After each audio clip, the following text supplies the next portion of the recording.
The phone is ringing. Are you going to pick it up?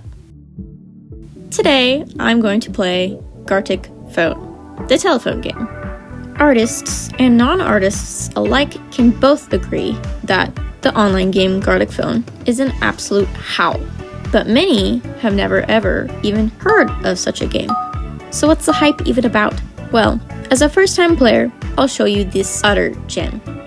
Gartic Phone is a drawing web game with multiple different modes of gameplay, some easier than others, but there's a perfect variety for those on different levels of skill. You can edit the numbers of players to suit, but some presets work better with more members. The host can also further edit the game settings to add more time or shorten the rounds. Very versatile. The very first round I played was an animation preset. I got to admit, I didn't notice this in the beginning, so I was very confused on what I was supposed to do. I basically copied the frame of other people's animations instead of drawing the next action, which is how you're supposed to play. Anybody who has seen or practiced 2D animation can play this real easy. The point is to create movement from the last frame of the person before you. We each get to start an animation and take turns adding onto each other's to create a whole animation. All of this is timed so you aren't waiting on each other to finish. In the left corner, I can see how many separate animation projects I've gone through. That means that there are 10 frames per animation.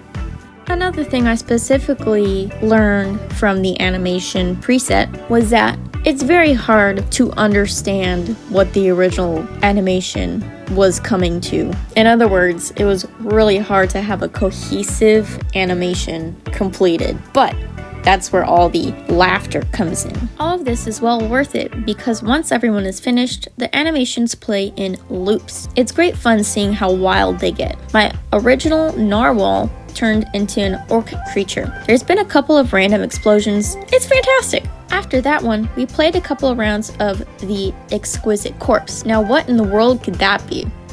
It takes after a drawing game you can play with a piece of paper.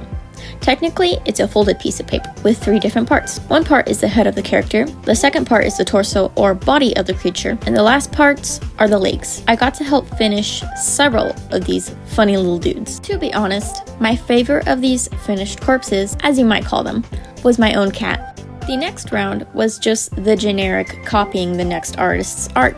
The difference here is that the time gets shorter after every redraw.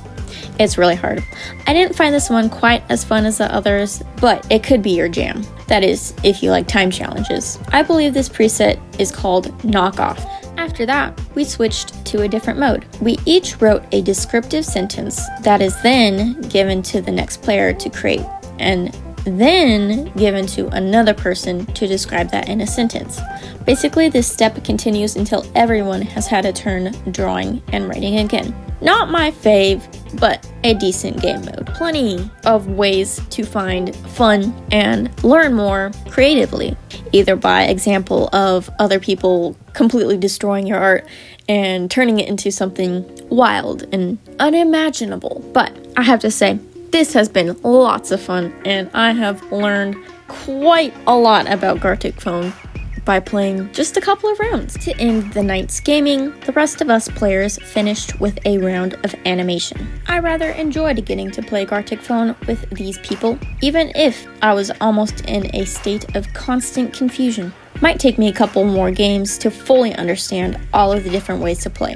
While I don't see myself constantly playing, I'm glad I got the chance to finally hop on the Gartic Phone train. I hope you lovelies are having a very merry week or weekend and see the hope of a fresh tomorrow. Always remember, God is watching. Bye!